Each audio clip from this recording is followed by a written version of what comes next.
In March of 2019, your Office of Legal Affairs reported $5 to $6 million in alleged child care assistance program fraud. In April 2019, it was also reported that the Department of Human Services lacked proper integrity controls to control fraud. Were you aware of these reports? Not specific reports, but because of that, my office, we put forward actions to address them, starting in 2019. Is it correct that your administration was aware of the Feeding Our Future fraud as early as of May of 2020, based upon regular discussions about program irregularities? I believe that's correct with the agency, the Department of Education, and then going back to USDA. I'm gonna go back. Was your office notified of these fraud allegations? Not me specifically, that they're handled internally in the administration. It happens every day. Who was notified, Governor Walz? The agencies do their work, the commissioners, and then if someone in my office was notified, they let me know. As governor, I make, 50 decisions a day. I said I did this job for 12 years. I make more decisions in a day. Governor Walz. So someone was maybe notified, but the agencies are the ones that take the action. May I ask the next question? We have it under sworn testimony in the Oversight Committee that your former chief of staff was notified directly by these various commissioners about the fraud in Minnesota. That could be correct. Subscribe, so are you saying God bless you. Hey there, fellow patriots. This America Truth Channel, the unapologetic right-wing American patriot, coming at you with another no-holds-barred reaction video. Today, we're diving into this clip from the House Oversight Committee, where Congressman Byron from Florida absolutely torches Minnesota Governor Tim Walz over the rampant fraud in that state's social services programs. This isn't just some bureaucratic hearing. This is a prime example of what happens when big government Democrats run things into the ground, wasting your hard-earned tax dollars while playing dumb. Let's break this down step by step. Right off the bat, Congressman Donalds hits him with the million-dollar question. When did you know about the fraud in Minnesota's social services?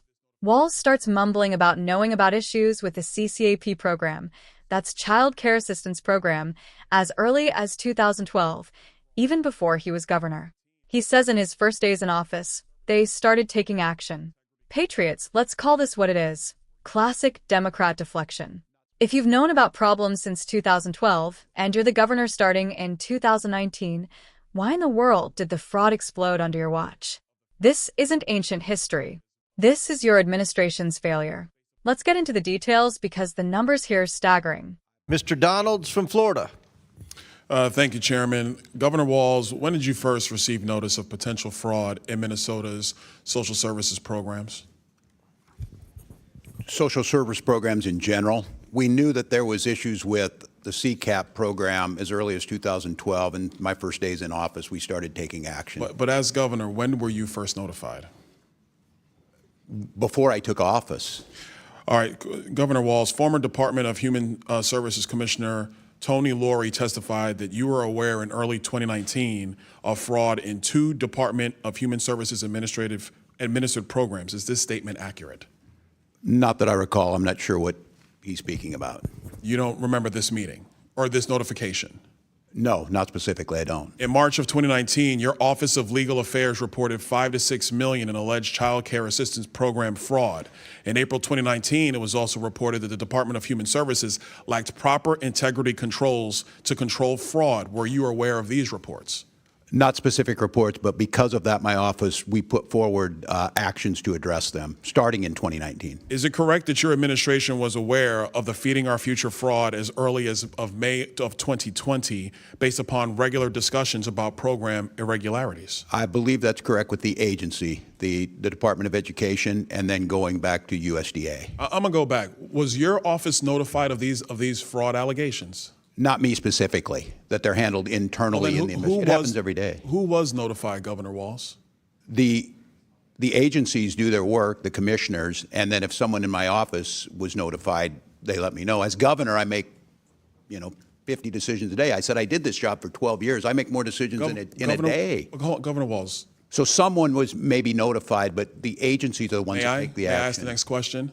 We have it under sworn testimony in the Oversight Committee that your former chief of staff was notified directly by these various commissioners about the fraud in Minnesota. That could be correct. So are you saying that your chief of staff didn't notify you? I'm saying I don't recall whether he did at that time or not, but we took action. So I'm assuming when we put our budgets together, based on that, we put a package together for that legislative session. Let's talk about budgets, Governor Walz. Feeding Our Future went from $307,000 in 2018 to $199 million in 2021. Are you aware of this increase in budgetary costs from Feeding Our Future? Not specifically, but I know it increased during the pandemic. The Housing Stabilization Services went from $27 million in 2021 to $105 million in 2024. Are you aware of this increase, Governor Walz? Not specifically, but I know it increased. Autism centers went from $24 million in 2019 to $342 million in 2024. Are you aware of that?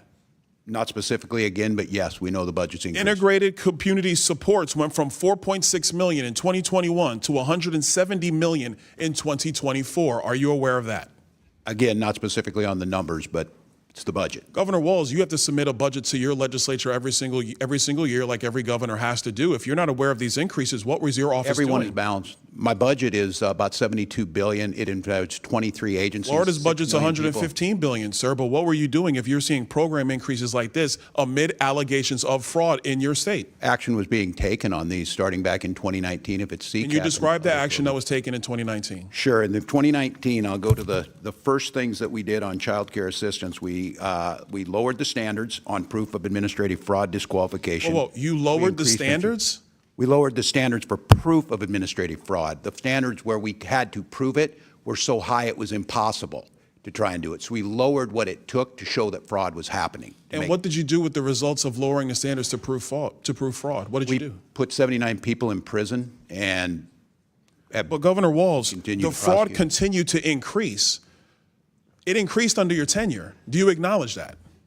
did the numbers increase? Yes. And I tell you, when you catch people and prosecute them, it shows up at the fraud increase. I would tell you, Congressman, just because you're not hearing about fraud doesn't mean it's not I got 50 happening. seconds, Governor, and I don't want to get into a fight with you, but let me move quickly to the Lieutenant Governor.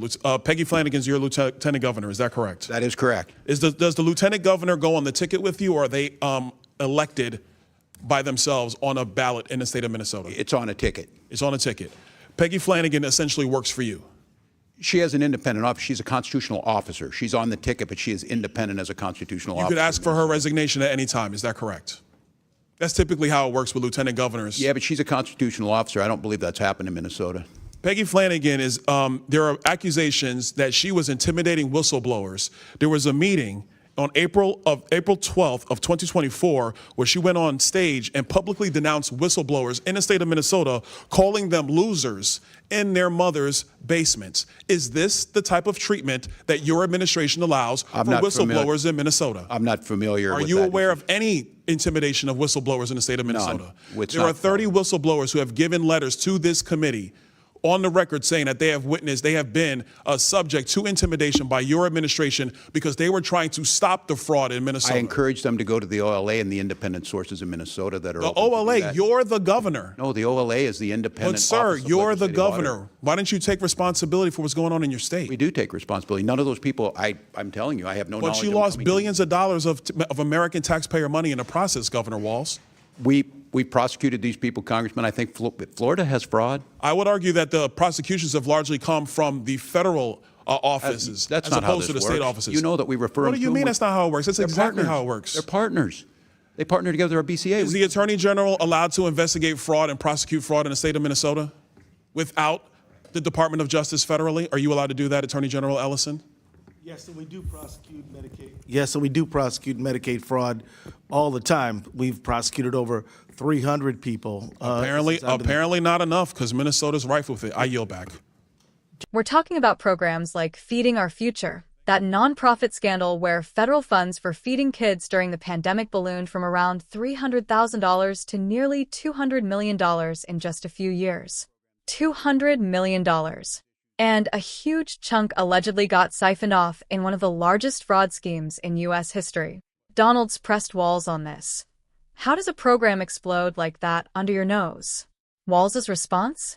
Not specifically, but I know it increased during the pandemic. Are you kidding me? As governor, you're supposed to oversee these billions in taxpayer funds, especially when it's federal money from all Americans, including us conservatives in red states who actually pay the bills. This fraud wasn't just sloppy bookkeeping.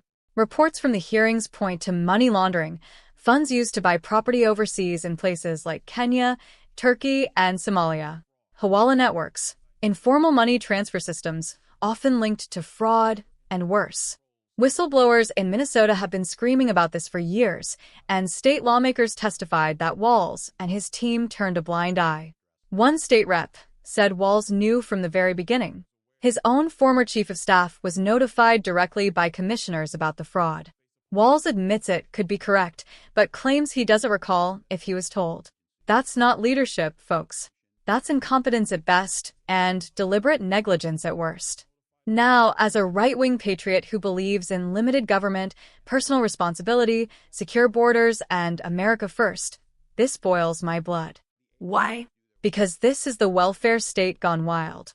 Democrats love to expand these massive social programs with other people's money, your money, my money, promising to help the vulnerable. But when fraud runs rampant, especially in communities with heavy immigrant populations from places like Somalia, thanks to years of unchecked refugee resettlement in Minnesota, they suddenly can't find the oversight. This isn't racism. This is reality. When you import large numbers of people from cultures with different systems and fail to assimilate them properly, while handing out blank checks with zero accountability, fraud and abuse are inevitable. Minnesota became a hotspot for this.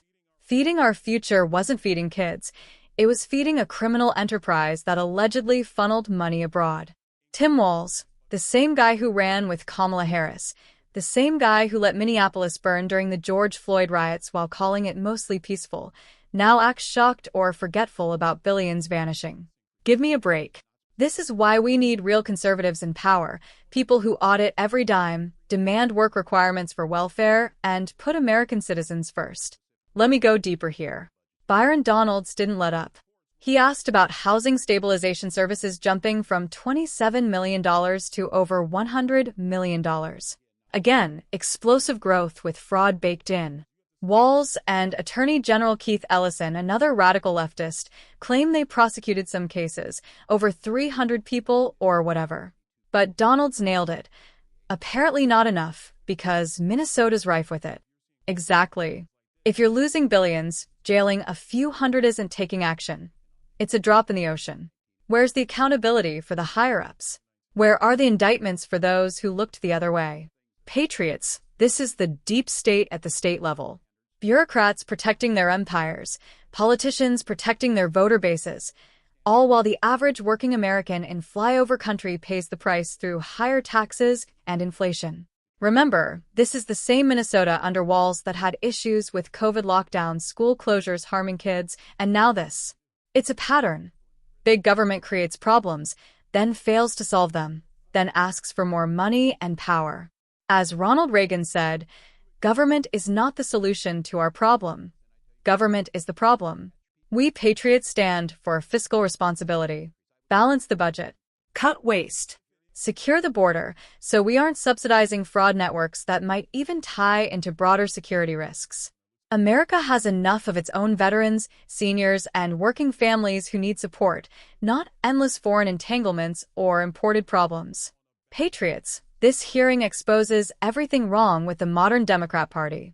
Tim Walz's performance was weak, evasive, and insulting to every taxpayer.